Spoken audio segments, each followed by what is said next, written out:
Well, we're live to our team in Parliament now, and our presenter, Xoli Mngambi, he is standing by with several guests. Xoli, good evening to you. What's the situation there tonight?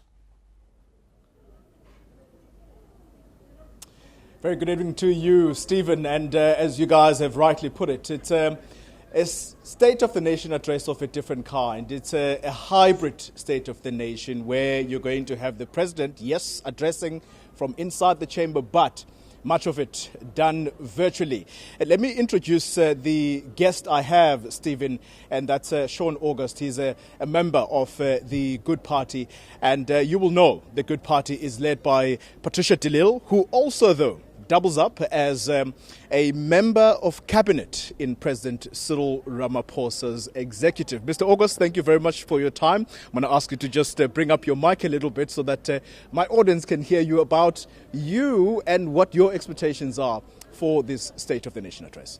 Good evening and thank you very much. Firstly, I'd like to say this year is no glamour because there's many South Africans coming through 2021 or 2020 last year through the pandemic that has suffered financially, and the glamour has been taken away by Parliament this year, which I welcome.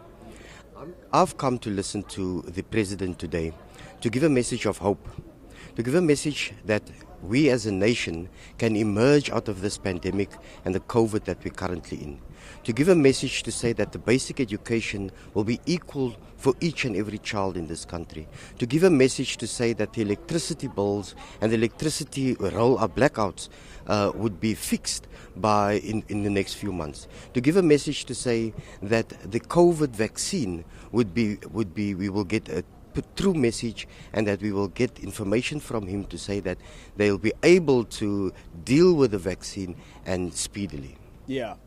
It's interesting you've mentioned all the important bits, Mr. August, but you leave out the one issue that your leader is known for, and that is to be an anti-corruption fighter.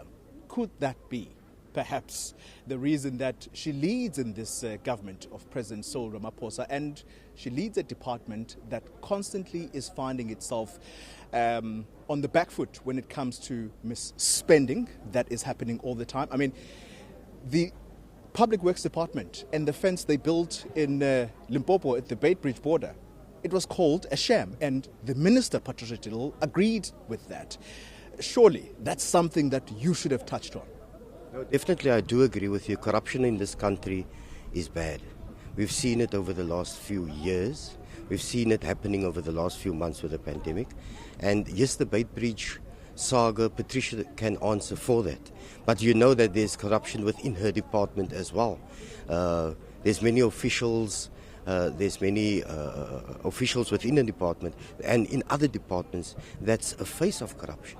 That's the face of hiding corruption within the departments. South Africans would have expected her to be the crusader that she was during the arms deal corruption and root out all the elements. It's 3 years now that she's been in that department, and the situation does not seem to be getting better. You do know that with the Beitbridge, she's taken them for disciplinary.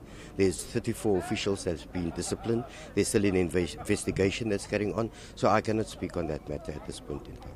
All right, Shaun August, let's leave it there for the time being. Shaun August is a member of the Good Party, in fact, a member of Parliament.